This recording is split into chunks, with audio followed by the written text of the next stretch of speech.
कैसे हैं आप सब। मेरा नाम डॉक्टर एनके शर्मा है। आज एक्सप्लेन्ड एनसीईआरटी कॉन्सेप्ट्स में breathing and exchange of gases, regulation of respiration. So ये वो वीडियोस हैं जो आपके कहने पर मैं डाल रहा हूं। आपने ह्यूमन फिजियोलॉजी से कुछ चीज़ों को मेरे से कहा है, पीछे हमने प्लांट फिजियोलॉजी के कुछ एक्सप्लेन डाले थे, कुछ जेनेटिक्स के आपके कहने पर कुछ हमने डाले थे। अगर आप ये चाहते हैं कि मैं आपके जो इंपॉर्टेंट कंसेप्ट्स हैं उनको क्लियर कर सकूं तो एक तो आप चैनल को सब्सक्राइब जरूर कर लीजिए ताकि आप मुझे अपना जो है मैसेज दे पाएँ और हम उस हिसाब से आपके लिए to the best of our capability ये कोशिश करें कि एनसीईआरटी के जो बेस्ड कंसेप्ट्स हैं वो आपके साथ प्रॉपरली डिस्कस कर सके। सो रेगुलेशन ऑफ रेस्पिरेशन का मतलब क्या है? मतलब ये है कि मैं जब बैठा हूं, चलना शुरू हुआ, दौड़ना शुरू हुआ, तो मेरा जो रेट ऑफ रेस्पिरेशन है वो मेरी डिमांड के हिसाब से चेंज होना चाहिए। डिलीवरी जो ऑक्सीजन की है वो टिश्यू को उसके डिमांड के हिसाब से होनी चाहिए। तो जिस तरह की रिक्वायरमेंट है कुछ इस तरह का सिस्टम होना चाहिए सबकॉन्शियस लेवल पर, खास तौर पे जिसकी मदद से हमारी बॉडी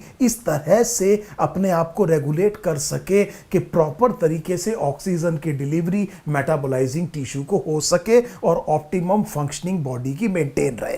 ये हमने कहा ये रेगुलेशन ऑफ रेस्पिरेशन का काम है। अब देखिए ये जो रेगुलेशन है रेस्पिरेशन, अगर आप किसी चीज को रेगुलेट कर रहे हैं तो कोई ना कोई उसके पीछे फैक्टर जरूर होगा। वो कोई फैक्टर होगा जिसकी वजह से, जिसकी मदद से आप उसे रेगुलेट करेंगे। जैसे फॉर एग्जांपल आप जब इंसुलिन और ग्लूकागन की बात करते हैं तो एक ब्लड ग्लूकोज लेवल होता है। ब्लड ग्लूकोज लेवल जब घटता है तो बॉडी ग्लूकागन प्रोड्यूस करती है ताकि ब्लड ग्लूकोज लेवल को बढ़ा दें। ब्लड ग्लूकोज लेवल बढ़ता है तो बॉडी इंसुलिन प्रोड्यूस करती है ताकि ब्लड ग्लूकोज को घटा दें। इसी तरह से आपने देखा है कैल्शियम का लेवल ब्लड में, कैल्शियम का लेवल ब्लड में रेगुलेट करता है पैराथायराइड हार्मोन के सिक्रीशन को, थायरोकैल्सिटोनिन हार्मोन के सिक्रीशन को। सो यहां से हमें समझ में आया कि ये रेगुलेशन किसी न किसी फैक्टर की वजह से होना चाहिए। दो तरह से आप रेगुलेट कर सकते हैं रेस्पिरेशन को। सो रेस्पिरेशन को, ह्यूमन रेस्पिरेशन को आप दो तरह से रेगुलेट कर सकते हैं और एक तरीका तो है न्यूरल मैकेनिज्म जिसमें न्यूरॉन्स इन्वॉल्व होंगे, नर्व्स इन्वॉल्व होंगी, आपका न्यूरल सिस्टम इन्वॉल्व होगा। एक तो न्यूरल सिस्टम और एक और सिस्टम होगा जिसे हम कहेंगे, एक और तरीका होगा वो होगा केमिकल रेगुलेशन। सो किस तरह से न्यूरल रेगुलेशन किया जाता है, किस तरह से केमिकल रेगुलेशन किया जाता है, हम इसको देखते हैं बहुत तेजी से।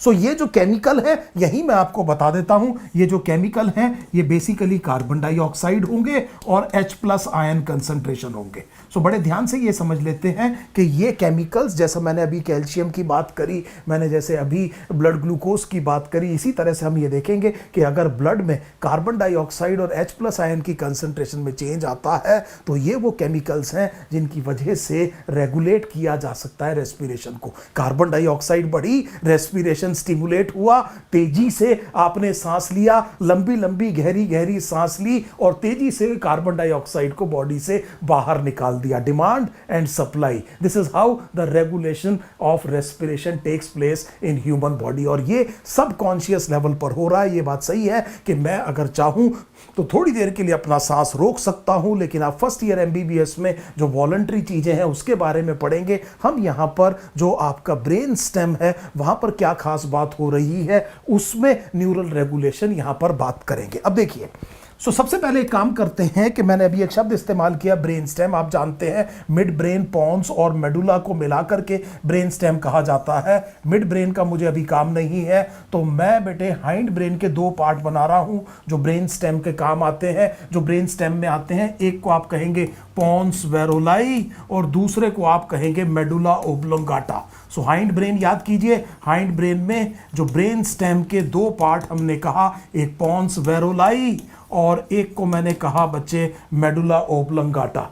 यहां पर जो कलेक्शन ऑफ न्यूरॉन्स है उसको बेटे न्यूक्लियस कहा जाता है। सेंट्रल नर्वस सिस्टम में जब न्यूरॉन्स एक जगह इकट्ठे हो जाते हैं तो उसे न्यूक्लियस कहते हैं। और यहां पर मेडुला ओब्लोंगाटा में आपको दो ग्रुप ऑफ न्यूक्लियाई दिखाई देंगे। सो इसका मतलब यह हुआ कि कुछ न्यूरॉन्स यहां इकट्ठे हो गए, इसको आप डॉर्सल ग्रुप कहेंगे।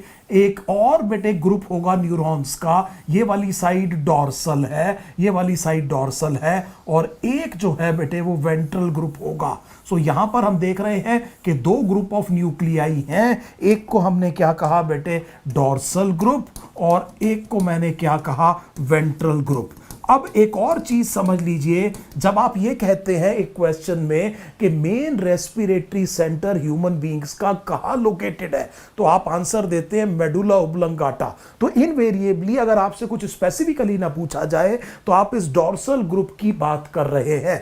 ये आपकी बॉडी में रिदम सेंटर है। सो रेस्पिरेशन की रिदम यहां से एस्टेब्लिश होती है। सो पॉइंट नंबर 1, हमारा जो मेन रेस्पिरेटरी सेंटर है वो मेडुला ओब्लंगाटा में लोकेटेड है। जो रिदम सेंटर है वो डोर्सल ग्रुप है। रिदम का मतलब क्या होता है? रिदम का मतलब होता है लय। इसका मतलब क्या है कि मैंने इनहेल किया और उसके बाद एक्सेल किया और फिर इनहेल किया, दो इनहेलेशन के बीच में एक्सलेशन, दो एक्सलेशन के बीच में इनहेलेशन। जब मैं इनहेल करूंगा तो मेरी वॉल्यूम बढ़ेगी लंग्स की, लंग्स में एयर ज्यादा जाएगी। जब मैं एक्सेल करूंगा तो लंग्स में एयर की वॉल्यूम कम होगी। फिर मैं इनहेल करूंगा, फिर मैं एक्सेल करूंगा। इसे आप रिदम कहते हैं। इस रिदम को एस्टैब्लिश ये डोर्सल ग्रुप ऑफ न्यूक्लियाई करता है।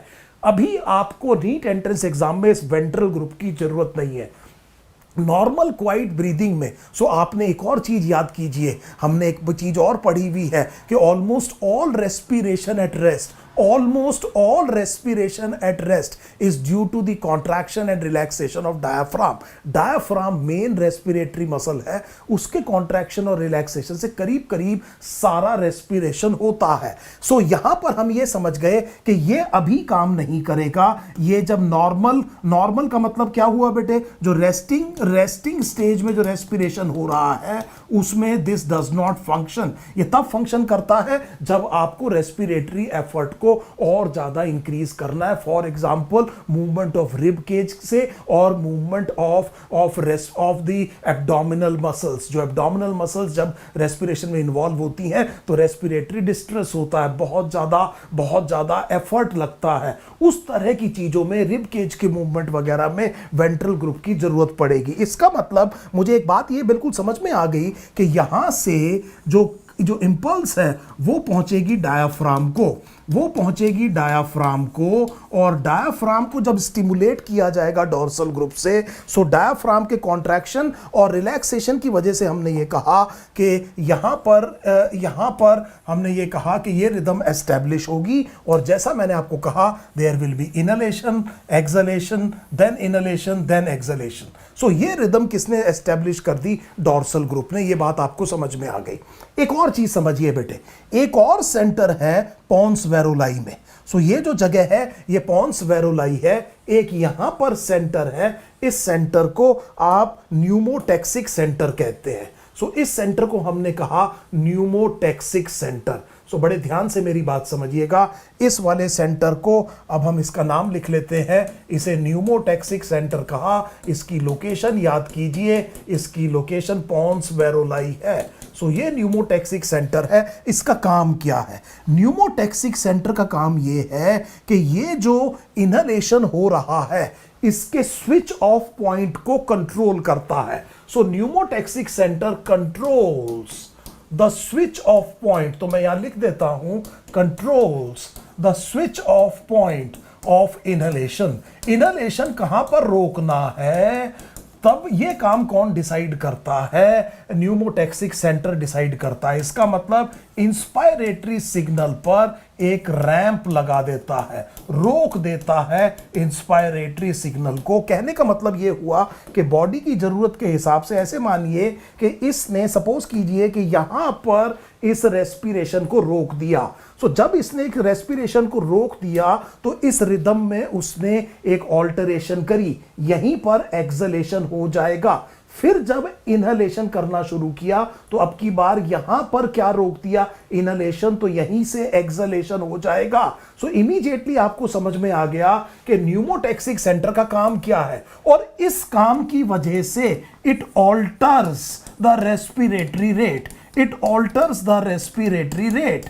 सो बेटे बड़े ध्यान से मेरी बात सुनिए, एक बहुत कॉमन मिस्टेक बच्चे करते हैं, वो सीधा ये कहते हैं कि जी pneumotaxic centre increases the respiratory rate. ये स्टेटमेंट पूरी तरह से ठीक नहीं है। न्यूमोटैक्सिक सेंटर का काम समझ लीजिए, वो इंस्पायरेटरी सिग्नल को रोकता है ताकि इनहेलेशन हो जाए और नई रिदम को एस्टेब्लिश करने में मदद करता है बॉडी के डिमांड से। यह बात तय है कि अगर न्यूमोटैक्सिक सेंटर से एक स्ट्रॉन्ग सिग्नल आया तो इनहेलेशन जल्दी रुकेगा और जल्दी रुकने की वजह से रेस्पिरेटरी रेट बढ़ जाएगा। सो न्यूमोटैक्सिक सेंटर के काम की वजह से वो ऑल्टर करता है रेस्पिरेटरी रेट को। इसका मतलब यह हुआ कि ये जो न्यूमोटैक्सिक सेंटर है इससे सिग्नल डॉर्सल ग्रुप को जाएगा और वहां पर अब आपको समझ में आ गया क्या काम होगा और यह बात बिल्कुल क्लियर हो गई। तो for the sake of completeness let us से कि जिस टाइम पर आपने रिब केज मूव करनी है इंटरकोस्टल्स को और आपने एब्डोमिनल मसल्स को, तब इसका काम होगा। अभी हम उसकी बात नहीं कर रहे हैं। इमीडिएटली हमने जो पढ़ा है उसको अब हम समझने की कोशिश करेंगे एनसीईआरटी से।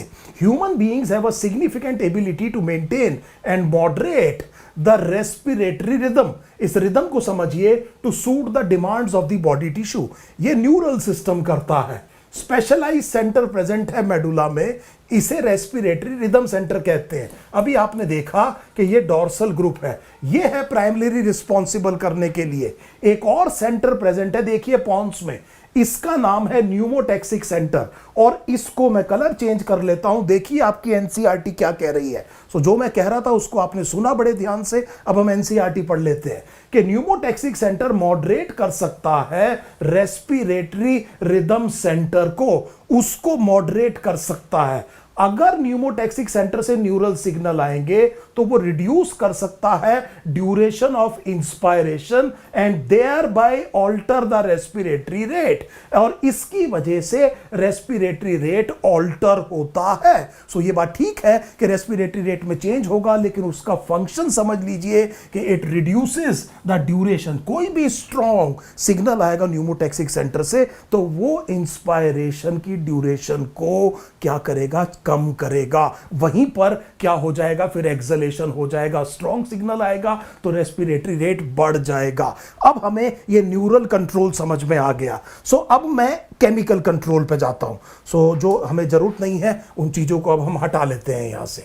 सो अब मैं एक बार केमिकल कंट्रोल पर जाता हूं। सो केमिकल कंट्रोल में मैंने ये कहा कि जो केमिकल्स बहुत ज़्यादा इंपॉर्टेंट रोल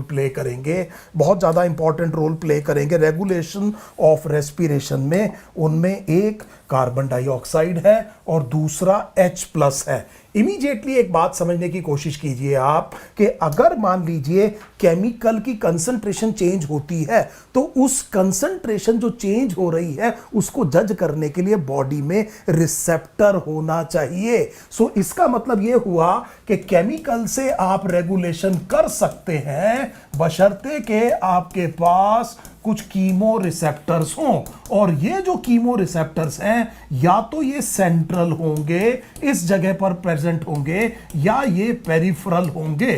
सो अब आप समझ रहे हैं कि मैं दूसरी तरफ पहुंचा हूं और मैं ये कह रहा हूं कि जो केमिकल रेगुलेशन है उसमें मुझे कुछ कीमो रिसेप्टर चाहिए। कुछ कीमो रिसेप्टर मैंने ये कहा कि वो सेंट्रल है और सेंट्रल कीमो रिसेप्टर यहां है। ये जो एडजेसेंट है डॉर्सल ग्रुप के, यहां के जो न्यूरॉन्स हैं इनको आप कीमो सेंसिटिव जोन कहते हैं। ये कीमो सेंसिटिव जोन के जो न्यूरॉन्स हैं, ये जो कीमो सेंसिटिव जोन के जो न्यूरॉन्स हैं बेटे, ये सेंट्रल कीमो रिसेप्टर्स हैं। अब बड़े ध्यान से मेरी बात सुनना, ये जो कीमो सेंसिटिव जोन है, अगर H+ आयन की कंसंट्रेशन बढ़ जाए तो ये स्टिमुलेट होता है, और ये स्टिमुलेट होने से ये स्टिमुलेट करता है डॉर्सल ग्रुप को। तो ये स्टिमुलेट होंगे H+ आयन से और ये स्टिमुलेट करेंगे इसको, और रेट ऑफ रेस्पिरेशन। सो इसका मतलब मैं सीधा ये लिख देता हूं कि ये रेस्पिरेशन को बहुत बढ़िया तरह से क्या करेगा, स्टिमुलेट करेगा। सो बड़े ध्यान से मेरी बात समझिए, रेस्पिरेशन को स्टिमुलेशन किया जाएगा। ये जो H+ आयन है ये इस सेंट्रल कीमो रिसेप्टर के लिए प्राइमरी स्टिमुलस है। बड़े ध्यान से मेरी बात सुनिए, मैंने ये कहा कि ये जो कीमोसेंसिटिव जोन का न्यूरॉन है, अगर यहां पर H प्लस आयन की कंसंट्रेशन बढ़ जाए तो ये न्यूरॉन्स स्टिमुलेट होते हैं। ये प्राइमरी स्टिमुलस है, ये स्टिमुलेट होने हैं H प्लस आयन से, और अगर ये स्टिमुलेट हो गए तो रेस्पिरेशन स्टिमुलेट होगा, फास्टर और डीपर हो जाएगा। जब आप बहुत तेज दौड़ते हैं तो आपका सांस कैसा हो जाता है जब आप रुकते हैं, इस तरह से आप सांस लेते हैं। और ये जो है ये स्टिमुलेशन किस वजह से हुआ, क्योंकि यहां पर H प्लस आयन बढ़ गया। लेकिन प्रॉब्लम है एक H प्लस आयन में। H प्लस आयन की प्रॉब्लम ये है कि वो ब्लड से निकल के यहां तक पहुंच नहीं सकते। तो इसका मतलब ये हुआ कि ब्लड में H प्लस आयन की कंसंट्रेशन इंक्रीज हुई, लेकिन H प्लस आयन यहां पहुंच नहीं सकते। यहां पर एक चीज होती है, उसे कहते हैं ब्लड ब्रेन बैरियर, उसको क्रॉस नहीं कर सकते। लेकिन ये H प्लस आयन की कंसंट्रेशन क्यों बढ़ी होगी? क्योंकि आपने एक्सरसाइज की, अभी मैंने आपको बताया आपकी बॉडी में क्या इंक्रीज हुआ बेटे, कार्बन डाइऑक्साइड। कार्बन डाइऑक्साइड किससे रिएक्ट किया? वाटर से। क्या बना? H2CO3, और H2CO3 की वजह से आप जानते हैं कि ये कंडीशन बनेगी, H प्लस आयन क्यों बढ़ा है। अब हम ये कह रहे हैं कि ये जो कार्बन डाइऑक्साइड आपके ब्लड में बढ़ गई है, ये लिपिड सोल्यूबल है, ये यहां पहुंच सकती है।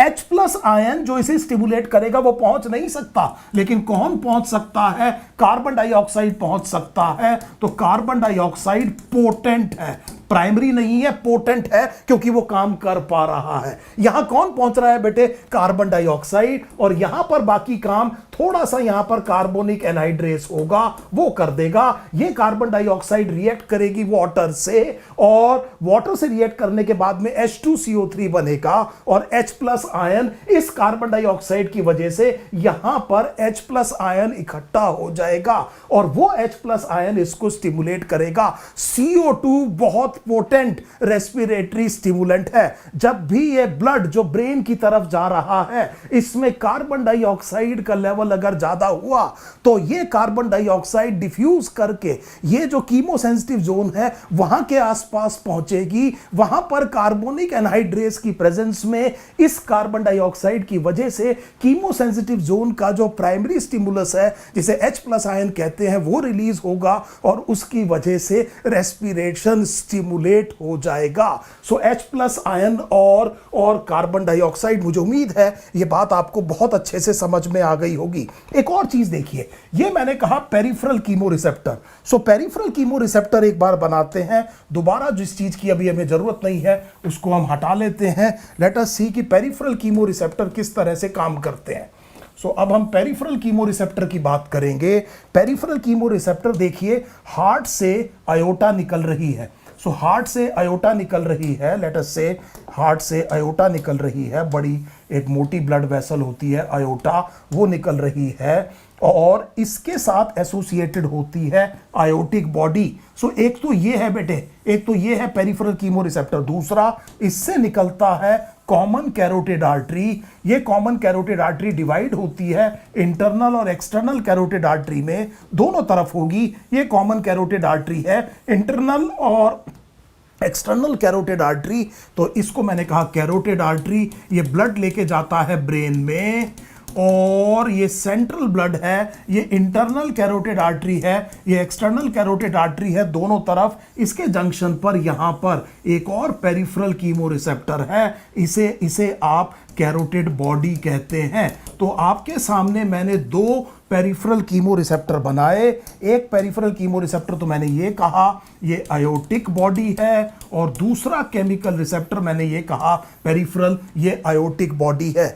इस ब्लड में फिर अगर कार्बन डाइऑक्साइड बढ़ गई या H प्लस आयन बढ़ गया तो ये दोनों स्टिमुलेट होंगे। यहां पर सोच के देखिए, अभी लेफ्ट वेंट्रिकल से ही ब्लड निकल रहा है, काफी सेंट्रल ब्लड है। इसमें अगर कार्बन डाइऑक्साइड और H प्लस आयन की कंसंट्रेशन बढ़ गई तो ये स्टिमुलेट हो जाएंगे, और यहां से न्यूरल सिग्नल डॉर्सल ग्रुप तक पहुंचेगा और एप्रोप्रिएट एडजस्टमेंट की जाएगी। ये पेरिफेरल कीमो रिसेप्टर की बात है। आपकी एनसीईआरटी की एक बहुत इंपॉर्टेंट लाइन है, इसे जरूर याद रखिएगा कि रोल ऑफ ऑक्सीजन।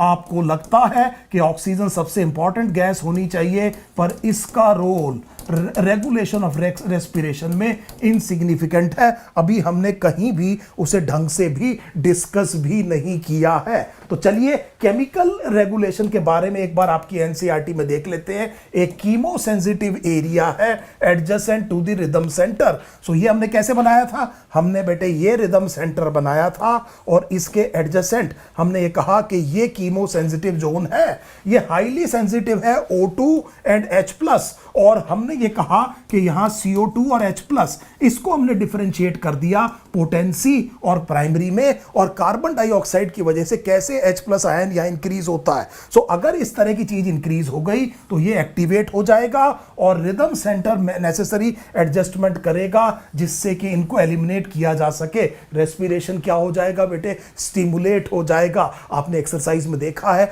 कि आपका रेस्पिरेशन कितना फास्ट हो जाता है। फिर हमने बात करी बच्चे, हमने बात करी जो पेरिफेरल कीमो रिसेप्टर हैं आयोटिक आर्च के साथ में हमने देखा आयोटिक बॉडी। सो ये आयोटा के साथ में aortic body, common carotid artery, इसके साथ में बेटे हमने कहा कि कैरोटिड बॉडी, और यहां पर भी हमने ये कहा कि अगर CO2 और H+ आयन है तो किस तरह से सिग्नल भेजे जाएंगे। ये न्यूरल सिग्नल जाएगा बेटे रिदम सेंटर पे ताकि एक्शन लिया जा सके। और finally the role of oxygen in the regulation of respiratory rhythm is quite insignificant. So मुझे उम्मीद है अब एक एक लाइन आपको आपकी एनसीईआरटी की बिल्कुल क्रिस्टल क्लियर होगी। आपने अगर मेरे से बहुत सारे डाउट्स पूछने हैं एनसीईआरटी में, आप चाहते हैं इस एक्सप्लेन सीरीज में आपका जो पर्सनल डाउट है उसको मैं भी यहां पर एक्सप्लेन करूं, तो प्लीज आप एक बार सब्सक्राइब कीजिए, अपनी बात मेरे तक पहुंचाइए, और मैं अपनी तरफ से कोशिश करूंगा कि आपको ये वीडियोस प्रोवाइड किए जाएं। Thank you for your time, thank you so much.